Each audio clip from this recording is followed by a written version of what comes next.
Okay, hello everyone and good afternoon. Welcome to the Cycle for Entrepreneurs, a 10-session program that addresses all aspects of entrepreneurship.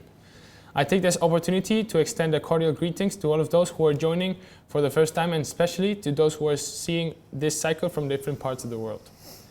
As you know, the Cycle for Entrepreneurs is an initiative promoted by the Alumni Association and a new project of the school that offers 5 large areas of service to students and alumni in training and knowledge, professional development, networking, benefits, and discounts.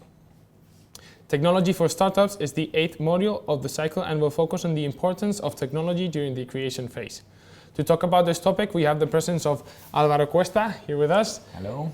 Álvaro is the co-founder, as you may already know. He's the co-founder of Sonar Ventures, the first Spanish startups producer. It is a company that is dedicated to advise, accompany, and launch new projects of proven success in the international field. Álvaro is also a consultant and expositor in different companies and institutions in topics of digital strategy, entrepreneurship, and entrepreneurship. Also, he was the president of Young Entrepreneurs Association of Madrid and the Young Council CEIM. Before giving the word to Álvaro, I invite you to participate in the session and ask your questions through Twitter using the hashtag that appears on your screen, which is EAE conference. EAE conference. Yeah. And well, any question you have, you can please feel free to ask. So Álvaro, please. Thank you so much. Thank you again. And thank you to all of you that are behind the screens already watching us from your laptops, your iPhones, smartphones, whatever, and all over the world.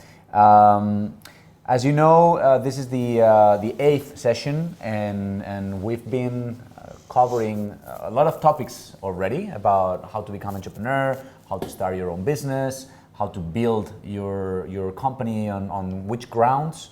And I would like to make a quick recap, as you know, I like to, just to sum up, in case that either you haven't seen the other ones, which I encouraged you to watch, just to have a full scope, a full perspective of the whole course. And if you've already been following, it's also always a good refresh. So just to sum it up, we didn't want to start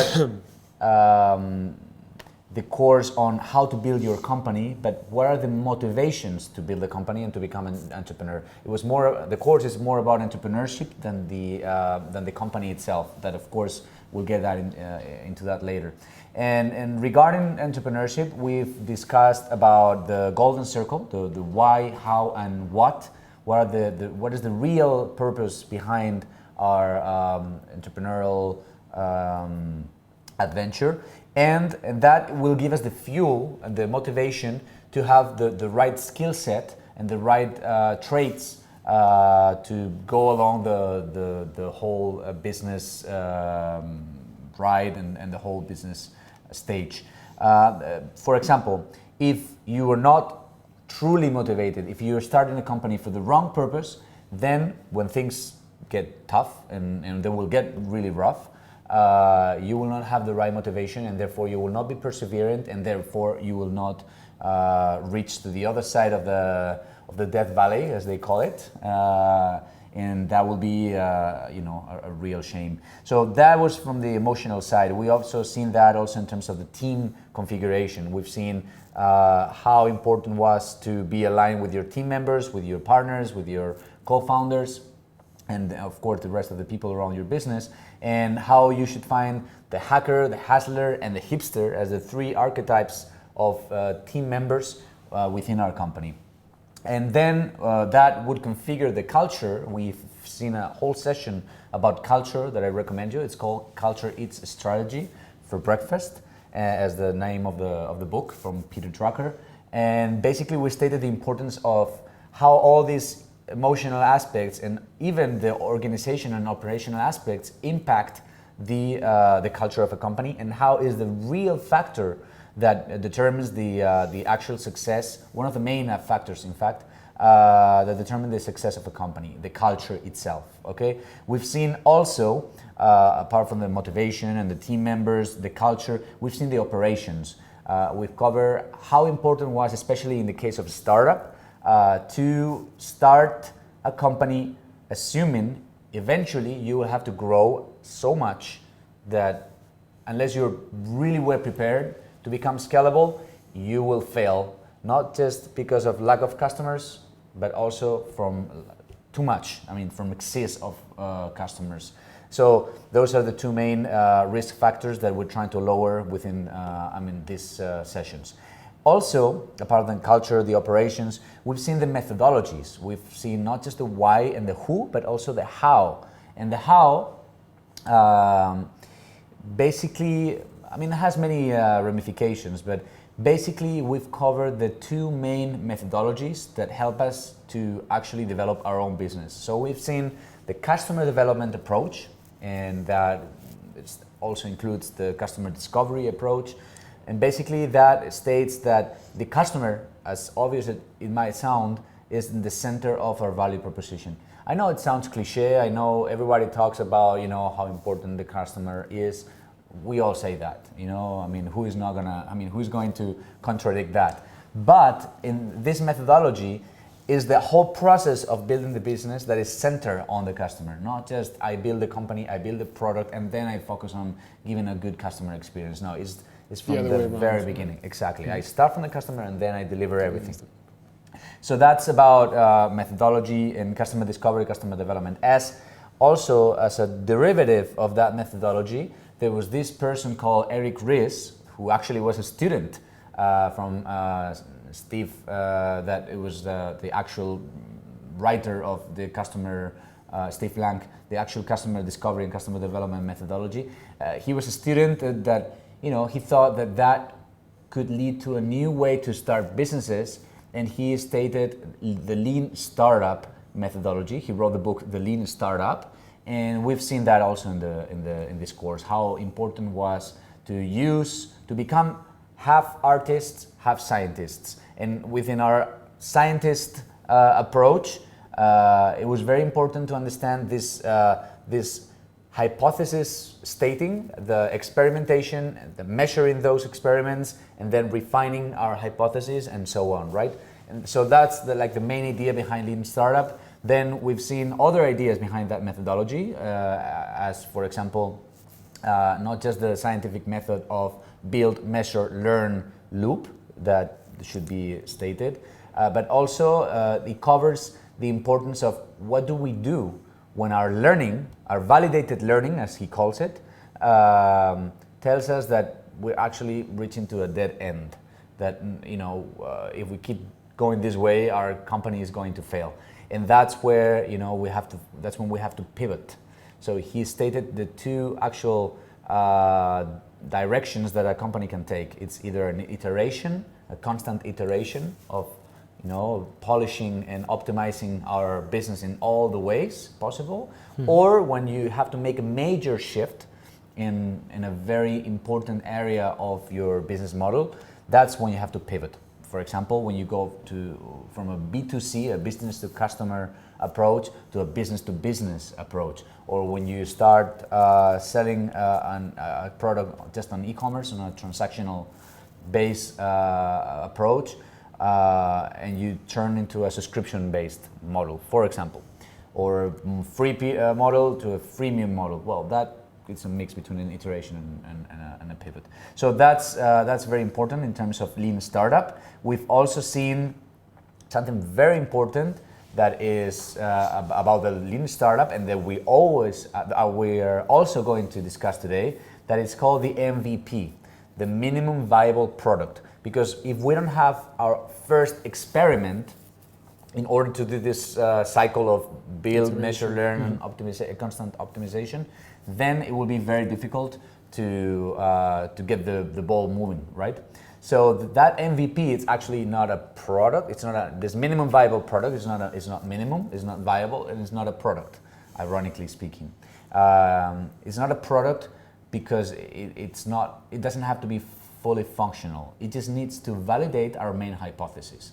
We've seen a very good example with Dropbox, for example. They created a video, a landing page. They had a big hypothesis. They said, hey, if we tell people that there's a way to sync all their files in all different devices and just to keep them updated effortlessly with no friction and just completely integrate it into their computer file systems, then it's not a problem.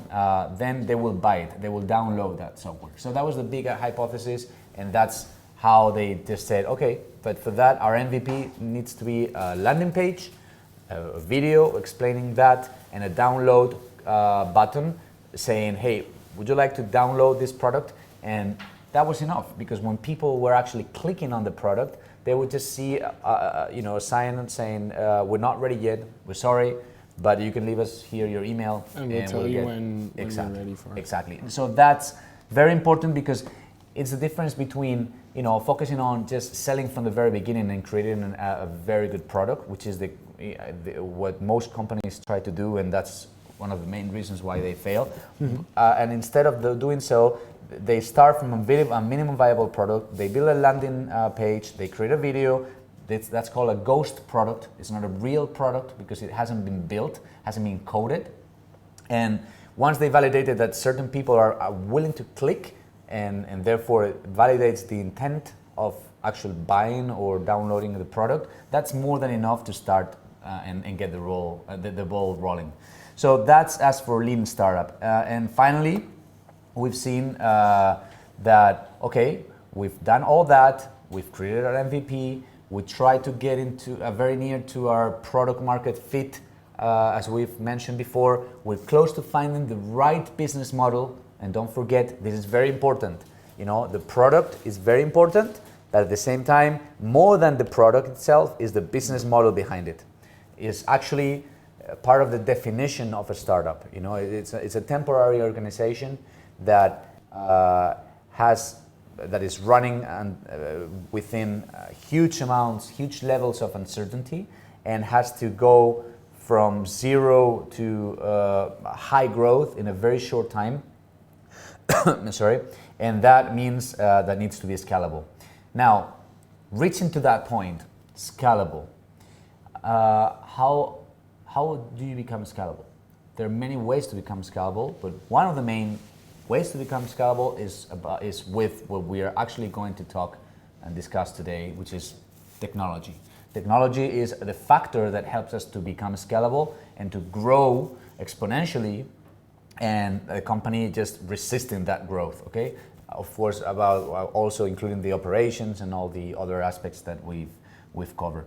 And that's the way probably that will help us to grow, as we've seen in the last workshop at the same time, about when we discuss about traction, when we discuss about what were the different methodologies in order to grow our company and grow in users and customers.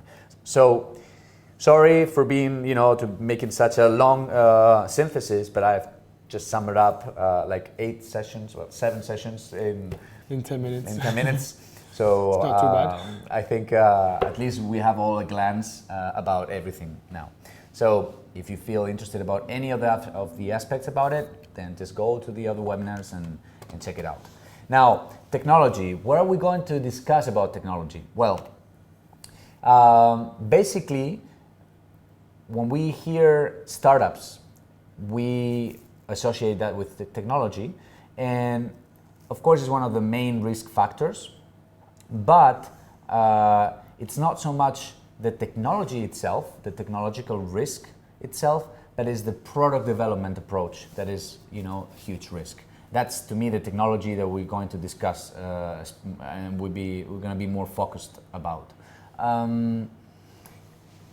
Since this is a webinar, and I actually don't know what you are, how much you know about technology. I'm not sure if you're a developer, if you haven't heard about any programming language at all in your life, and I need to make a webinar that covers those two extremes, which is definitely a challenge. It is. I think I'd rather focus on the product development approach, because that's a discipline that even people that are keen into technology are not very much aware, and they make a lot of mistakes normally when they deal with products. And also because I'm not a technologist, I'm not a developer. I used to program a little bit, but I'm a lawyer, so I'm not an IT guy. But I have been a product owner in a big company, and dealing with the the responsibility to actually lead the product itself within the company and turn it into a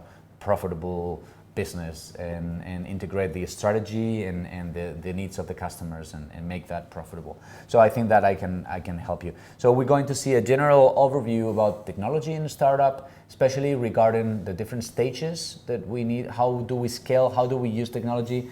Also, we're going to talk about not just the product manager, but because there's hiring a product manager will be possibly in later stages of your company, but at the beginning you need to become the product manager. So think of this conference, think of this webinar as if you were the product manager of your own company amongst other roles that you have, right?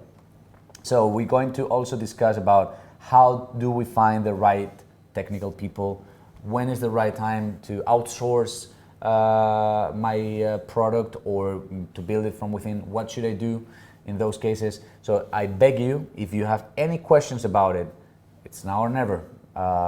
Just shoot it. I will be ready here to see in Twitter an EAE conference, hashtag EAE conference, and just ask me whatever questions you have about technology. Now we're going to analyze the roles of a product manager and the different methodologies to develop products, since we are a startup and our product most of the time is at least deals with technology in a big way. And finally, I'm going to share some resources, some tools that are very low cost and that will help you to run your company from the IT and product perspective. Okay, so first we need to know that when we talk about product management, there is a big risk of having a bias on your own perception of the product and what the customers want, right? So as entrepreneurs, you can see on the slide there, sometimes you feel too passionate, you want to include so many features, you want to do so many things at the same time, you have clear in your mind what you think it's good for the customer, but you're not applying all these customer development approaches that we've discussed before. So first thing you need to know, you need to try to detach yourself a little bit from the product and from the technology, and also analyze and take into account that investors, friends, and customers have different biases about the product itself. So as a product manager, interim product manager that you are of your own company, you should take that into account, that global perspective. Assume your own bias, assume other people's other roles, biases, and then try to integrate that into a product and a product roadmap that we're going to see after. So before, just to give a common ground, in case some of you might think this is obvious, some of you might think quite the opposite, okay? But what is technology basically when you deal with a startup? When you talk about technology, what are we talking about, right? Well, just so you're familiar with different terms. When you talk about, why do people talk about back-end, front-end? What is that? Well, basically, as you can see in the picture, it's all about the relationship is within the user and the product, and that has like two different intermediaries per se. The first is the navigator, the browser, the web browser, as Chrome, Safari, or Firefox, whatever you use. And then you got the browser makes a connection with the servers, and those servers, they send certain information that the browser is interpreting, and the user is able to interact with that information, with that outcome. So that flow, as obvious as it may sound, at least will help us to build a common ground on the technology stack, right? Then we need to analyze the difference between backend and frontend. What is backend? Well, basically is all the tech layer that deals with the databases, with the data modeling, basically the structure of everything we do in our product, and how that is served and actually displayed to the customer. Is just the back part of it, the roots of it, but it's not the actual layout, okay? And that is the actual front end. Front end is what you actually see, the technologies that are built or developed in order for you as a customer to interact with the product and to have the design, the colors, the UX, the user experience, the different structure of the whole navigation system. And for that, just to have some, just to get familiar with the terms, there are common languages or technologies, like you can consider HTML5 is one of the most common ones.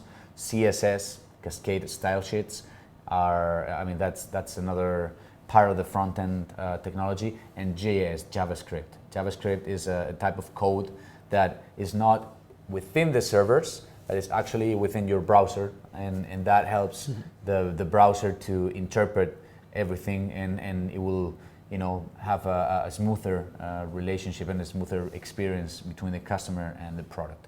So those, just to have a quick layout, those are the main elements of IT stack. Okay.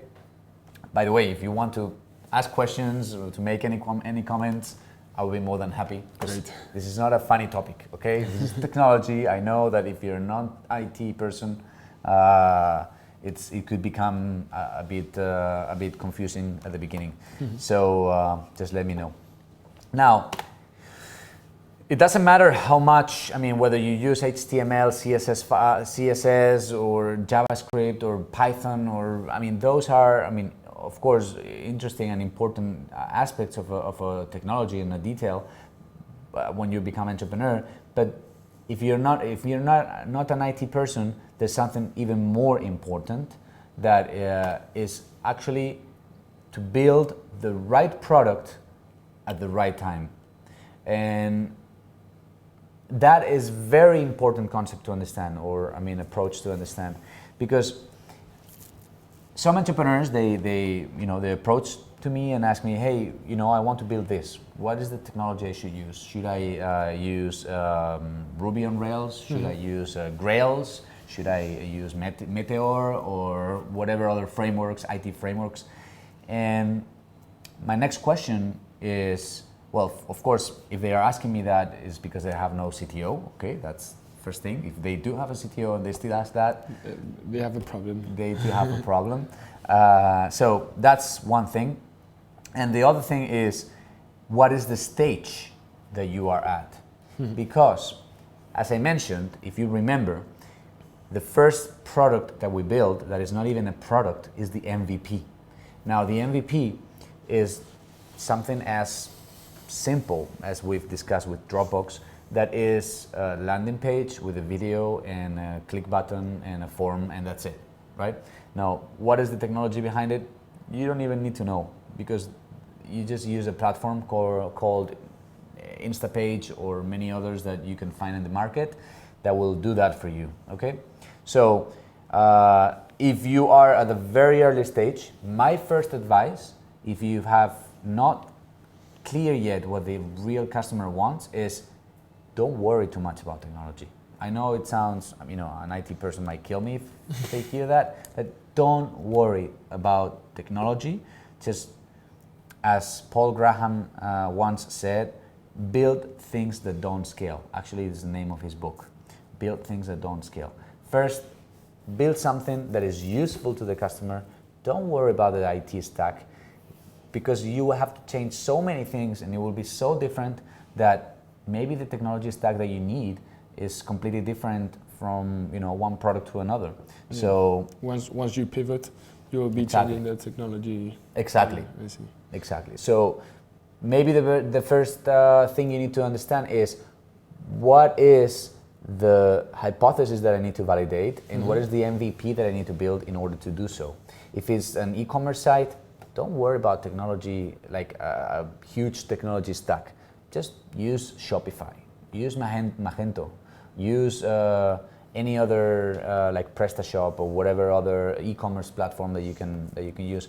Because in the end, what matters is that you have a good platform that is robust enough, that is already built in order to validate your hypothesis. If you actually need to validate something that is more content-based, perhaps WordPress is the right technology stack. In fact, I read some news yesterday that they stated that WordPress right now is within 30% of the websites in the internet. I mean, that's really impressive. So why reinvent the wheel, right? Because most entrepreneurs, they make the mistake of starting a business and thinking that first they will design the product, then they will develop the product, and after, when everything is ready to launch, they will launch the product. And if you've been on the other sessions before, of course, you already know that that's the worst thing you can do. You need to do this gradually, right? So start from something very small, very simple. We'll cover that later. I'll show you some of the resources that you can use in order to do that with low resources, low time, short time, and then grow from there. As an example, Facebook had to rebuild the whole platform, after a few years of functioning, because their code was so shitty, was terrible, because it was not scalable, because they didn't care. They just wanted to build fast, to adapt to what the customer really wanted. So they I think it was in PHP, a certain language, that basically, they were like building blocks, putting different blocks, but if they kept putting those blocks as they were growing, eventually the building would actually collapse. So my advice is, it would be great if you reached that problem because it means that, if your operations are scalable, we've discussed that in previous sessions, then you can just find the right team to, maybe in parallel as you were growing, then you can start, the right stack. And of course, if you can do that from the very beginning, that's great, but that's because you already have a CTO and you already have, that CTO is already perhaps conditioned by the skills or the background that the CTO has. Which leads me to another question. What type of CTO should I look for? And that's perhaps one of the top questions I've got as, from entrepreneurs. Where should I find a CTO? Because I'm not a non-IT person. If you're an IT person, probably you're not listening to this webinar, okay? Like if you're a real, true CTO, why would you click on a technology in a startup, right? So let's assume that you're not a super intense user and professional of IT. So basically, your main concern is okay, but who should I trust? Because if I don't know about technology, should I hire a CTO? Should I find a founder that is a CTO? Should I outsource that into a company? What do I do? And of course, I'm not going to give you a dogmatic answer, but my experience is that I'm going to tell you perhaps what not to do, okay, rather than what to do. The first thing is, don't hire people just because you know them and they deal with these IT issues. Normally it's your cousin, your brother-in-law, your friend that is going to help you out. That's never working, okay? Because you're way too limited by their expertise and their skills and everything. And the most common ground is you're desperate because you have no resources and you pay with equity. And paying with equity to a founder that is not completely aligned just because you're desperate about technology, that's another mistake. I've seen many cases of entrepreneurs that say, hey, this guy knew about technology. He said that he could do it for a very cheap price and then I would need to give him shares of the company. And it's like, in the end, you're not satisfied. The person doesn't have the upside because the equity is not very tangible when you're really starting a company. And because you're having equity of something that it's still not worth anything. Exactly, is an equity of a dream or of a utopia. Utopia or something that might eventually, within 5 to 10 years, become very valuable. So in the end, the person is just working with not much of an upside, and then your IT needs, they change so much that you spend so many resources, and the most important one, your equity, that you will need it for later stages, that you need to have that person within your own cap table for the rest of your life, perhaps. You're right. So that's not normally a good idea. Another mistake that I've seen is that people go into an IT development company that, without being informed, just because they know them, just because they sold that to them, but they're not really, what can I say? They just go for the price in most of the cases, right? It's like, I go to this IT company because they charge me very low, and that's it. Well, normally, you're outsourcing one of your main assets, which is the technology, and that's not good. That's never a good idea, because then your main asset will not be within your company, and that asset is not even valuable because it hasn't been developed the right way. So it will be very difficult to integrate and to get it back into the company. So the scenario where I've seen that working is when you actually hire, good and experienced companies that are focused on outsourcing to startups. What is the difference between the first situation and the second? The first is that there are many development companies that they normally work for big companies or like already established companies, and they have certain ways to work, and they don't know the actual needs of a startup, and that eventually that technology will need to be integrated within the company. So their DNA as a supplier, as a partner, is not adapted to startups. So first thing you need to know is how many startups has this company worked for or with, okay? If they don't have too much experience with startups, just run away. And at this point, 80% of the companies haven't worked with a startup. So it's not that easy to find those companies because they need to use certain methodologies, certain technologies, and normally you end up hiring a company that use .NET or like PHP that is already old-fashioned for most of the cases. So basically my second advice would be it's okay to work with a partner. Just make sure that partner has enough experience with the startups and works with the right methodologies. And the right methodologies should be with agile methodologies, okay? Because that will not be perhaps the most common reason of failure that I've seen in entrepreneurs. That is, well, I started, I got my investment, I spent most of my money with my supplier, and he didn't end up delivering at the right time. That always happens, even with the best suppliers. And so I missed the opportunity, I ran out of cash, I got a conflict with the supplier, and I had to close the company. I've seen that so many cases, and very dramatic cases that they need to end up returning a loan, a bank loan because of that. And truly, it's one of the main reasons for failure when you start an IT company. You're not an IT person, okay?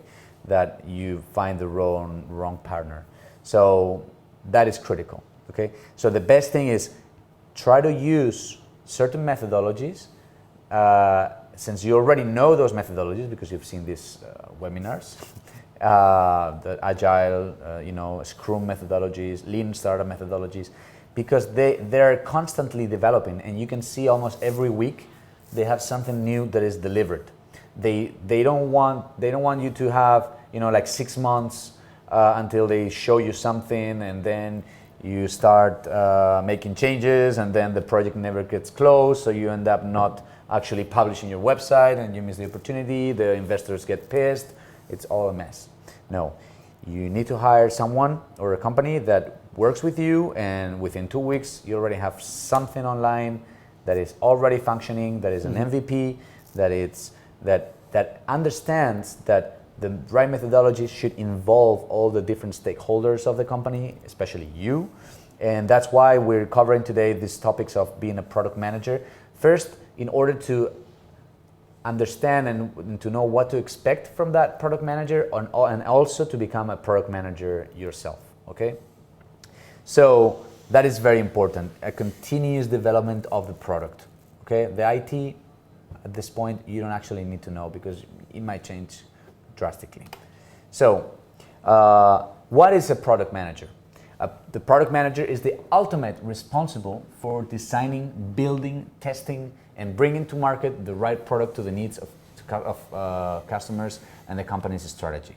Well, what does that imply? Basically, is like they call them in the US and Silicon Valley, they call them mini CEOs, because in the end, since an IT company, a startup is is technology based, the product owner or the product manager, there's certain differences, but for today we're just gonna include those categories into the same name. That product owner is called a mini CEO because it doesn't need to deal with the other aspects like operations, administration, fundraising, but basically it needs to integrate the vision of the company and the resources that you have and the needs of the customer, and basically try to create something out of value that really solves the problem that you're actually trying to solve, and basically trying to measure and detecting all the signals from the outside, from the market, from the usage of the product to actually develop and improve over time the whole product. So that's like the role of a product manager. So it doesn't need to be a developer. It's very important. When you hire a CTO, sometimes you don't. I've hired CTOs that were not developers. They were like they work with IT teams, but they have more people skills and a strategic approach and methodological approach rather than a deep understanding of technology. Okay, that is more of a CTO, a chief technical officer. But most of the time, you don't actually need a CTO at the first stages of your company. Sometimes you just need a CPO, a chief product officer, or a product manager per se. So the product manager understands technology, doesn't use technology all the time as a tool, uses other tools that are more important and not more important, just broader than technology itself. Okay, so first key idea of the webinar: technology in a startup is not just code, it's not just front end, back end, a language or technology specifically speaking, but it's more the whole product development and it's technology on a broad perspective. Okay, so what is the role of the product manager? Basically, or you as in your product manager roles, or when you outsource that, or when you hire someone to deal with that. Okay, first thing is he or she identifies and identifies the opportunities the company is facing and is finding, and the right product and the right time, as we were mentioning before, and also is dealing with the strategy and the roadmap. This is very, very important because you might know where you want to reach to, which could be also a mistake because that should change a lot along the way. But at least you might have somehow have a clear idea of where you want to reach, and therefore the product manager, or you in your product management role, you should define and design the roadmap, the different steps and the different milestones in order to get to that scenario. So the definition of the roadmap to me is one of the key elements, and that roadmap, as opposed to traditional development, that roadmap should not be rigid, should not be static. It's something that changes all the time. Okay, so that's another role of the product manager. Also, is the person that leads the team. By leading the team is not just assuming the tasks, but it's also leading in a broad sense, like emotionally managing the people, and that it's very cliche. Of course, leadership is important at all levels, but when you deal with product management and technology, I've seen a lot of situations where the company almost closed just because of emotional issues in dealing with the project management. Because think of two sides that could be completely opposite. There's the client and there's the supplier. Assuming that you've outsourced your product. The incentives are not necessarily aligned, and the person here doesn't understand technology, and the person here understands technology way too much. So here, this person fears that somehow, is not in control of the situation, and it feels a lot of uncertainty because is using a lot of his or her resources, and time is critical at the same time, and doesn't have the knowledge to actually manage that situation. And here the person also knows that sometimes the decisions that they would make are and could be more appropriate than the actual decisions that the entrepreneur normally takes in terms of product, because they already have the experience, they know the methodology, and it's very frustrating for them to tell something to the client and the client not listening. So therefore, when we talk about leading the team, it's not just about leading people in a different hierarchy. It's people working with you in the project and assuming that communication is key when you deal with technology, when you deal with product management, in order to set expectations, to be accountable for what what you said you were going to do. And that is why Scrum methodology, SCRUM,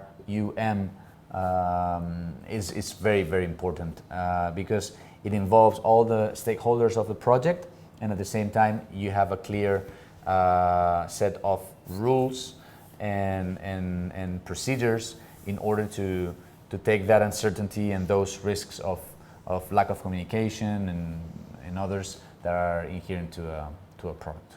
Okay. Then also the product manager is the person that represents the product internally.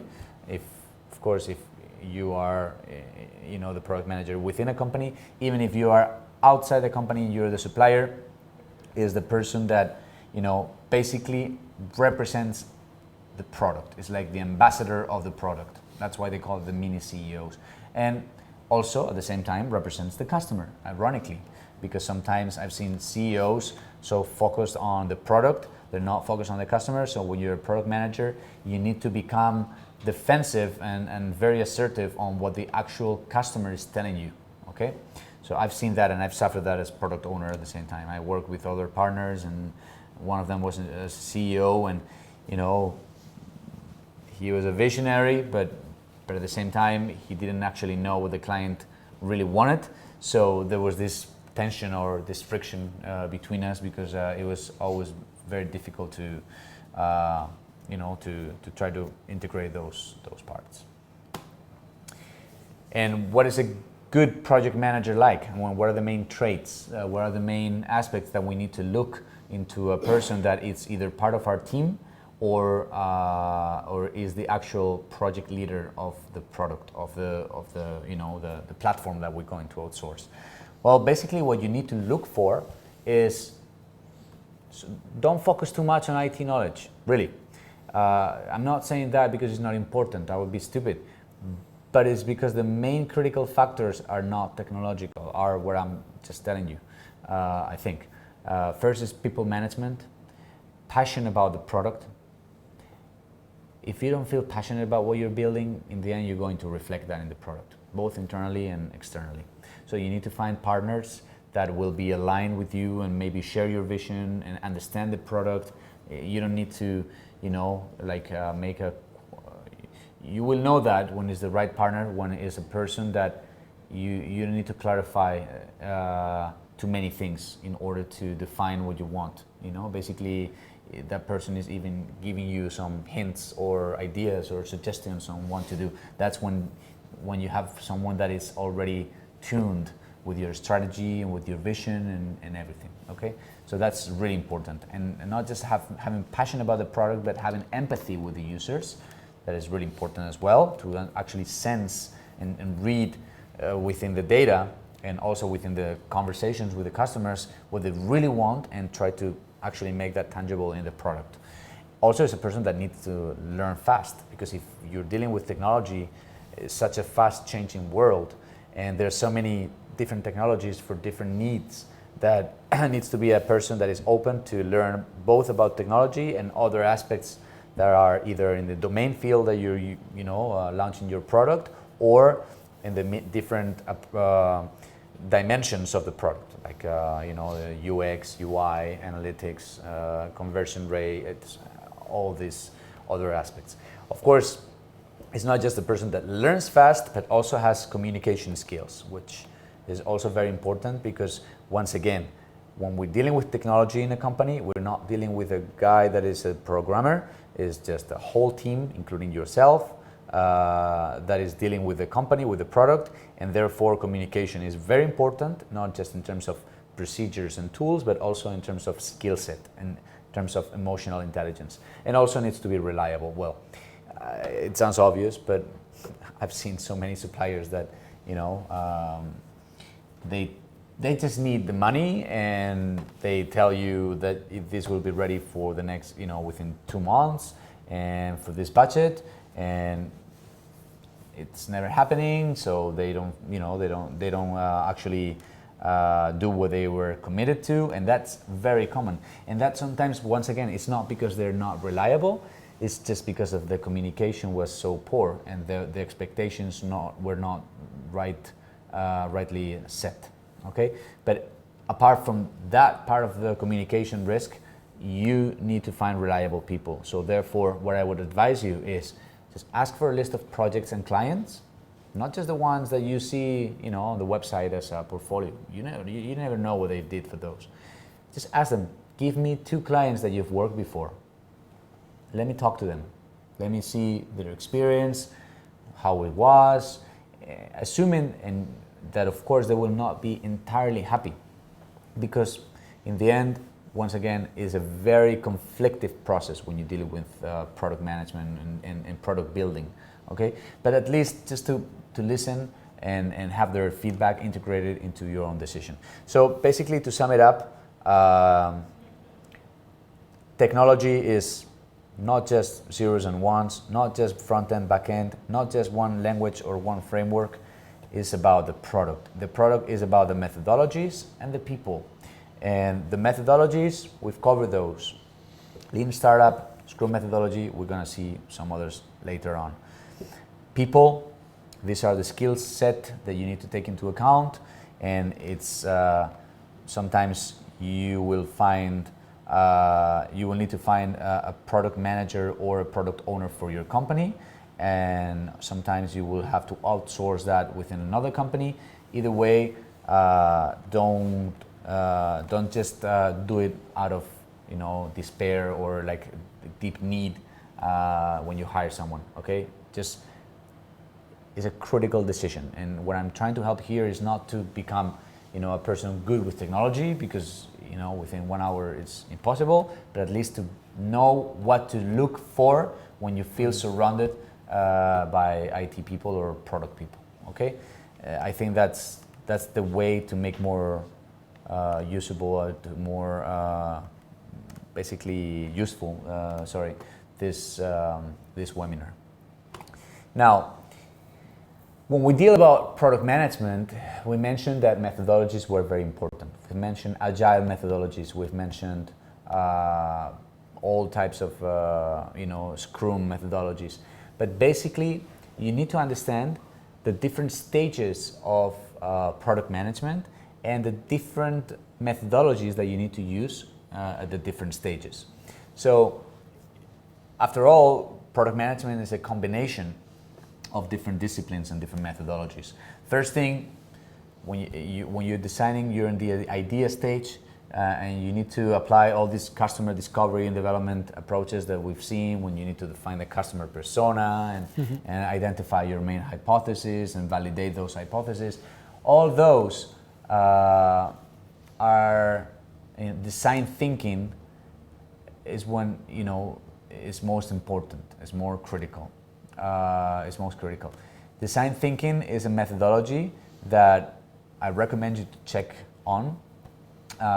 It deals with first like a visual way to understand the product and understand the customer, and to define the features and the need and the problems that these potential users or customers have, and design your product based on as we mentioned before, the customer or the potential user. there are many tools about, regarding or dealing with design thinking. There are many, like we've seen the empathy map, the customer persona, the value canvas, the proposition, the business model canvas, the lean canvas. I mean, so many. Okay, but that's very important that when you deal with the partner that deals with IT or product development, is very familiar with these methodologies. Otherwise, your product will be, a disaster. Okay, so the design thinking stage, you need to understand it, you need to read about it, and then deal with people that already understand that. Okay, the next methodology that you should integrate when it comes to product management, as we've discussed, is Lean Startup, because everything starts with the MVP, the minimum viable product, in terms of product management. I'm talking, and then so don't forget this build, measure, learn approach. If you don't find that the people that you're talking or negotiating or interviewing to be part of your team, if you're not sure that they are analytical and they're not methodological, they don't think on hypotheses and different iterations, and they're not obsessed about measuring everything and getting the right insights from that, well, that's complicated. That's a main risk. And after that, there are other methodologies that you can integrate, but basically it's the agile methodologies, the ones that you see at the end. Basically, it's not just about build, measure, learn, but it's also about how to organize your team in order to do that build, measure, learn approach. That's when Scrum, as people sometimes say it, or agile methodologies, that's when they apply. You normally organize with sprints that are held every 2-3 weeks on a normal basis, where the whole team meets and they share all the different aspects and implications of the product. They do what's called a retrospective. They analyze what happened before, what did go well, what went not so well, what are the main obstacles that are trying to find, that they just found within the development of the product, and they recalibrate also the roadmap, and they define what are the next user stories, and I will tell you that later. What are the next user stories that they should be focused on for the next sprint, instead of focusing on what's going to happen in this next 6 months, and hopefully I will get something that I will see and my expectations will be so high, and then it will be too late to make deep changes. It will be different. Every 2-3 weeks I will see changes. I will be able to change whatever I want. And the good thing about these methodologies at the same time is that you will not have this friction with your own partner about the scope of the project. This is very important. This is why you should always try to negotiate an agreement that works under sprint methodologies. What is the difference between sprint methodology, like using Scrum methodologies or non-Scrum methodologies? Well, the main difference is for every project, let's say for every product, you have scope, time, and materials. Let's say you want to build a website or an app. You have an app, you want to build a social network for professionals. That is not LinkedIn, that is dealing with their, that gathers about lunchtime, professionals that you can go for lunch with, okay, according to your geolocation services, or your interests, or your professional level, or whatever. You want to build that.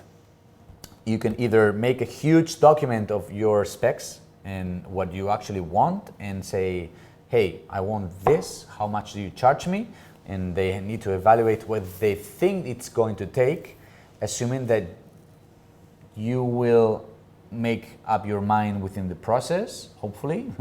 And at the end of the project, that's where main friction will start because they will be, wishing to close the project as soon as possible to get the rest of the money back and start with another project and use and allocate those resources to another project, and you will be trying to hold back and make sure that you get what you want, and that's where the friction starts. So because the scope has been already defined without actually asking the customer, and the time and materials at the same time have been already restricted. You say you got 6 months, and so you give me the money, you tell me how much money, and this is how it will be done. So that normally is why I'm saying more than 80% of the IT projects fail. Not just the startups, IT projects in general, okay? Now the second approach, the Scrum approach, is, hey, I trust you because all these aspects that I've already validated, that I mentioned before, and this is what we are going to do. You're going to decide to define 2 people, to allocate 2 people or 3 people working for this project. That will be an entire amount of, let's say, 30 building units per se, like effort units. 1 point is equivalent to 1 person per day of work. That's just a overgeneralization, but I'm trying to make it clear. So what you're paying is for the effort of a team to develop whatever you want at any time. Okay? So, of course, you will need to give them a first idea of the scope so they can give you an estimate of how long it's going to take, how much it's going to cost. But in the end, you can say, no, you charge me 5,000 euros per month, 2,000, 1,000, 10,000, whatever, and you will dedicate all these hours, and every week we will meet, or every 2 weeks we will meet under this methodology, and we will review whatever you're doing. If you're not going fast enough, I will see it. So you will not be, like I'm giving you money for not doing anything, because the good thing with this methodology is that you can see the movement and the advances very, very easily. And basically, you can change things along the way, and it will not be a problem about the scope. The team will be happy, and everybody will be relaxed, right? And you will be free to change your mind anytime because you heard something from a customer, because you changed your mind, because you learned something about your business model that made you aware of something that you didn't realize before, whatever. So that is the most agile way to design your product, but most importantly to deal with your partner, even with your own team. Okay, otherwise it's very difficult. If you set a specific deadline when you don't even know what the scope is going to be, it's usually a disaster. And I've seen that, and also not just as a product owner, but also that had to manage a team of, I think it was like 20 people of different backgrounds, including the CEO of the company. But also I was on the other side as a lawyer, trying to build an agreement, a contract that was working on agile methodologies, but at the same time the client would give a penalty if they didn't fulfill the scope, which was a contradiction in itself. But is there actually a way to there is a way, and it got me like so many hours of thought as a lawyer to find the right way. And basically what we did is like, hey, basically we've estimated that you want to get all this far away in the product, like this is scope. So what I can commit is basically to what we call Lucy.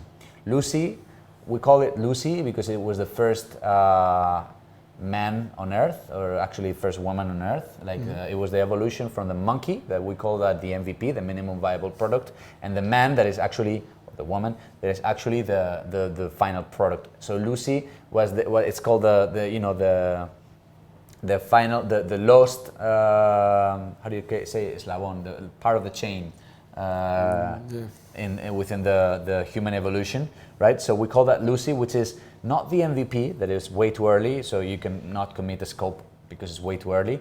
Not the final product. Still not the final product. Exactly, it's just a Lucy. Somewhere in between. And to a specific date. So you're responsible that if you're not reaching to that idea of Lucy, which is not an actual scope, it's just a set of requirements that Lucy or features that Lucy has to include. That's it. When you agree with that, when you agree to that, then you will have, it's not like full variability on the product. You will have limited variability, but you will have more than enough, okay? And then, many cases to, different scenarios to, postpone the date if the client changes. It's more complex than it sounds, but basically my advice is just find someone you trust. And if you find the right person or the right supplier, then you don't need an agreement with a penalty, because you will be working side by side with that partner.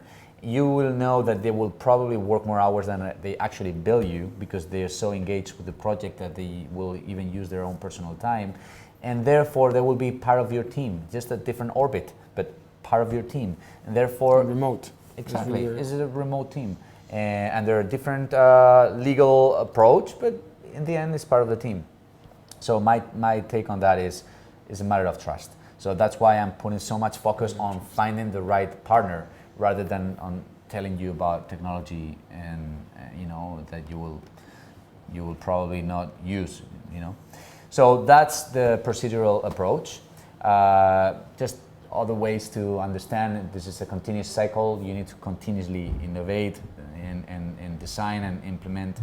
This is like the continuous circle. I'm not going to get too deep into it. Okay, this is the first example that I'm going to give you on how to build your own product without finding different partners, but just even doing it yourself. Because we've talked about technology, and we've said also that the important thing here is technology is good depending on the stage that you are, right? Mm-hmm. So what about the technology when we don't even have the money to hire someone, and when we don't even have the money to, either even outsource a full IT partner? Okay. Well, in that case, we'll start from the bootstrapping approach, from the do-it-yourself approach, and there are many ways to do like cheap stuff that is it's actually working, and it's like having your own army of freelancers to build different parts of the product, and then start building the product yourself. You become your own product owner, and that's when after you find a different partner, and then eventually you build your own internal team. That to me should be like the natural evolution if you don't have a technical co-founder. Mm-hmm. If you have a technical co-founder, then you don't need me. You don't need to watch this webinar already. I mean, it's nice to know, but I mean, this webinar is focused on if you don't have your IT founder. If you want to find the IT founder, just don't rush. As I told you before, just find the right person at the right time. It will eventually come, but don't be obsessed with it. Don't postpone the decision of becoming an entrepreneur because you don't have the right IT skills. Okay, there's so many things you can actually do on your own and by yourself. This is one example. Fiverr. Fiverr is a platform. There are many others out there, but this one I like it especially, of freelancers, professionals, people that just work from home, whatever. They do things that start at $5. That's the main idea, with Fiverr. So basically, if you want to build your MVP before outsourcing anything, you can just do it yourself. And the do-it-yourself approach is, I need a logo. Just go to Fiverr and say, hey, I want this type of logo, and people will make it for even 20 euros.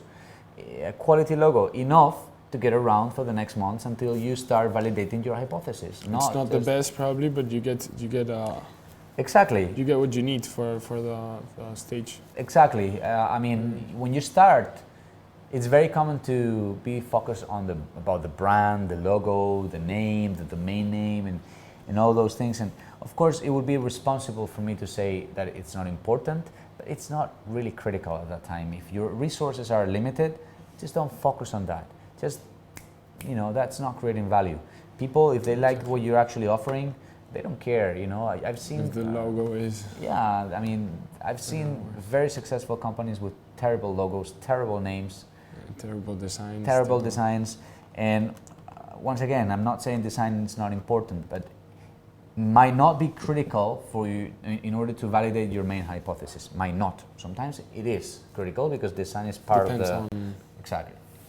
So you can do logo design, whatever, WordPress. If you need a voiceover, or if you need someone to help you out with the social media, you need an icon set, you need anything you can think of, you can do it with Fiverr and just do it yourself. I mean, do it yourself as a product owner, as a product manager, and then hire different professionals and integrate the different parts. Okay, this is the first recommendation. Second recommendation: Instapage. Okay, you got the elements. Let's say you want to build an MVP, like a website with a landing page and the video and the logo and the claim and everything. Well, you need first the elements, which is the brand, the logo, the name. That you can do it with Fiverr. The icon set, even the copies, they can do it in Fiverr. And you probably spend less than 100 euros, okay? Less than 100 euros, I'm talking here. So, for many different professionals. Yeah. The copywriter, the designer, probably for 10 different things, you spend 100 euros just for that stage. And the second thing you need is a platform in order to combine and integrate those elements. And the most important thing here is not how scalable it is, as I mentioned before, but what is the actual learning that you get. Because at the beginning it's even more critical than ever to measure everything. So you can do a WordPress, yes, of course, and it's not that complicated either. But since you will need to do so many different analysis, what is called a multivariant analysis, there are tools that are already built in order for you to learn as fast as possible and for the least amount of money. This is the case of Instapage. There are many others out there, Lander app, I mean, so many. But this is the one that I think is more reliable. It's a bit more expensive than others, but still is very cheap, and it's also free in some cases. So I would advise you because it integrates all the analytics, but most importantly, you can create a page where, let's say you don't know if your company will be a B2B business or a B2C, if it will be focused to students or all people, or professionals or non-professionals, or you go for people that are from outside of your country, but you don't know if they are like students or expats or whatever, and you need different claims, different value propositions, different features that you want to outline. Well, that's when Instapage comes in, because you can do a multivariant, the same website, but you change different elements without any technological knowledge. You do that, and then the platform measures, out of 1,000 visits, how many people clicked, how many people that clicked actually signed up, and you will have a very clear understanding of, your hypothesis, if they're being validated or not. So that's, to me, a very, very important. If you use Fiverr and Instapage, you will have a lot of things already done, and before actually finding someone to help you with that, because the learning also that you will get from there, it will be so high that when you deal with the actual partners, you will understand more things, you will feel more comfortable, and you will feel more motivated to be part of that team. And you're going to be doing constant A/B testing, right? Of Yeah. different claims, and as you say. Yeah, you do a constant A/B testing, but I think 80% of the A/B testing that I've done is in the early stages, and then you do A/B testing on specific things, not obsessively, but more like let's say calmly, okay? But you still do. I mean, as you said, you know, it's lean startup, so you need to do, you know, A/B testing all the time. So, Instapage, Fiverr. Okay, this is Trello. This is a free tool that if you don't know it, I really encourage you, because it's key when you manage a product, especially a remote product, but a remote team, but any type of product. Here, I just gave you a screenshot of my Trello board on my website from Food in the Box. So this is like full disclosure. So basically, here, this slide is not just to show you how good Trello is. As you see, it uses the Kanban methodology or the Kanban approach, which is like different columns for different stages. These stages are based on the methodology that I was telling you before, the Scrum, you know, because we have a backlog. You see this tool that says, you know, backlog, definition, user stories. Well, that's where we display, or we write, we define all the features and the needs that the customer has, and then we estimate how much time, or how much effort it will take to develop each specific unit. And that would help us to define every 2 weeks basically how many things we want to accomplish and who are the owners and the responsible people in order to do so. And as you can see there, the next column, it says pendiente de definir US. US is user story, okay? Each of one of those blocks is a user story. And then you see in parentheses WIP 3. That WIP 3 is very important. What is a WIP 3? WIP is a work in progress. And that is a tool that has a huge impact, more than people think, in order to give more speed to the product or not. This is what happens. Let's say that I tell the team, you can only focus on 3 user stories at the same time, and until one is going to the next one, to the next stage, you cannot start another one. Well, that will be like a laser-focused development approach. Now, let's say you say, no, I want to give a WIP 5. Well, when you say here is, I'm going to be doing 5 different changes, you know, that might take longer time to see the releases, because I will be doing too many things at the same time, but at the same time, I will tackle more issues. So you need to test, you need to calibrate, you know, if sometimes you need a WIP 3 for different stages. Like maybe for definition, you need a WIP 3. For the to-do, you need a WIP 5. Then for the review, you can only do you can do a WIP 7, which means that it's a column where you send everything that needs to be reviewed by other people, and that's something that goes really fast. So you can have a WIP very big there. So just start using Trello if you don't mind. I think it's a good idea. And on the other hand, I recommend you another tool. Here is Asana. And we actually migrated from Trello to Asana because our organization got more complex. In fact, what you see at the column at the left are different projects that we have. And since we already have more than 30 different projects in the company and different circles, it gets more easy to manage not just the product, because for the product, I still think that Trello is a better tool, but the whole company, we manage it with Asana. Asana, as you see there in the picture, can work as a Trello board, you know, with the different columns, and you can move one card to another, but also has more of a task-based approach. So just test both of them, Trello and Asana, and whatever fits best for you, it will be the right one. Both are for free, you know, considering the stage that you are working at. Now, very important. This is not just about the task management, but it's one critical aspect of how to develop a product, and therefore any project. an IT project with different people, it's not just the methodological approach and the task system with Trello and Asana, but also the communication system. And sometimes the communication is not just, please do this task, oh, I haven't done it, oh, please send me this file, because that happens in Asana and Trello and there's not a big deal. But there are other things related to the project that are very informal and sometimes like very immediate, like if it was a WhatsApp group, that after analyzing more than 20, 30 different platforms like Trello, Asana, there is no platform that combines the project management approach with the communication approach like perfectly. It's either good in one or the other.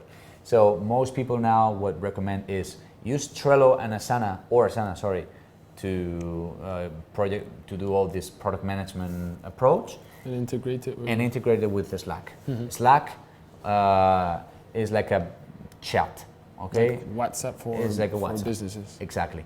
In fact, we use Slack, but we started to use since last week Google Chat. Google launched a new competitor of Slack a few days ago, and it's also very good if you have Google Apps already, because it's integrated very well, and I think it's better, not significantly better. So either Slack or Google Chat are also good communication tools, and once again, they're free for most cases. Okay, so project management tool, communication tool. Then this is very important for later stages, because it has, technically speaking, is more difficult to integrate, is Intercom. Intercom is a very good tool.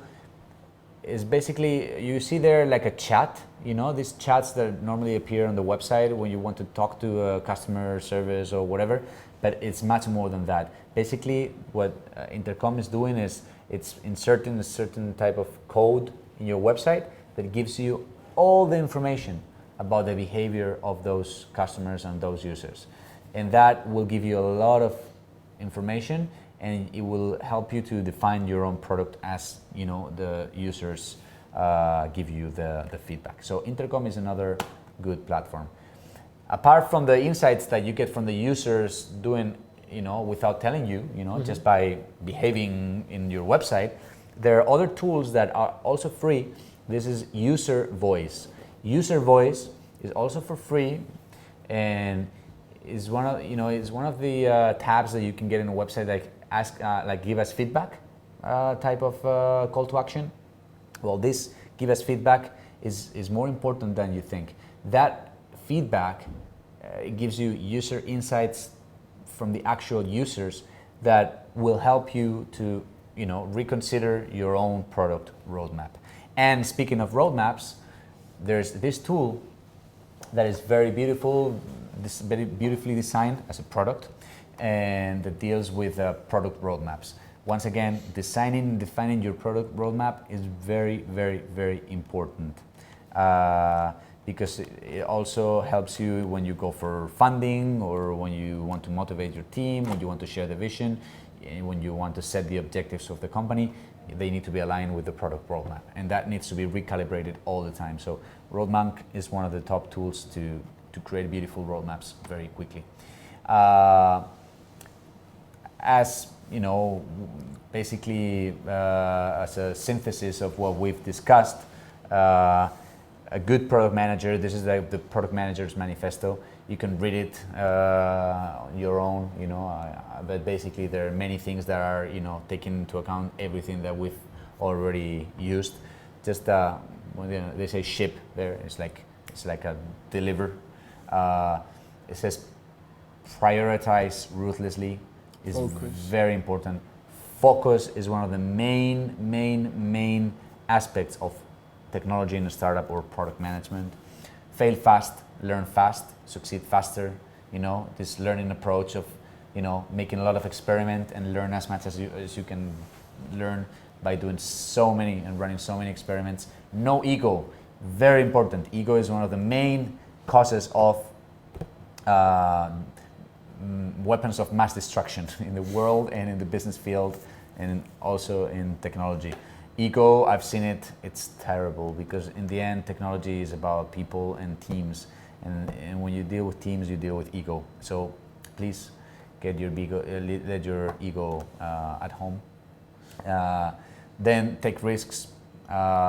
Stay true to personal brand, very important. Have your values and your vision always in mind. You know, it's also good, of course, to help and to listen to the customer. That's very important. But I think it's even more important to stay true to your own values and your own vision. So that balance between your vision and your values and what the customer wants is really, really important. Just don't forget also that sentence that sometimes is misused by Henry Ford, that he said, you know, if I asked people what they wanted, they would have told me they wanted faster horses.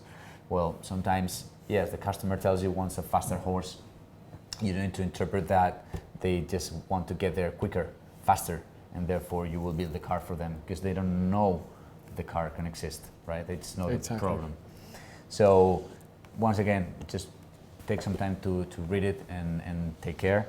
And that's it. I think we've covered, you know, we try to make a topic that is very complicated if you're a non-IT person. Mm-hmm. Try to focus it more on a general approach, then discussing not just the IT structure, but the product structure, assuming that what is important for you to know about technology and product development is not just about the product development itself, but how to find the right people at the right time, what to build at the right stage, starting from, you know, your do-it-yourself approach with these tools that we've seen. Mm-hmm. Then after the do-it-yourself approach, finding right partner either internally or externally, but more product management based rather than technology based. Then IT. Then analyze and understand the different methodologies and different dimensions of the product management and how they impact on your own business, and how and why you need to become yourself a product manager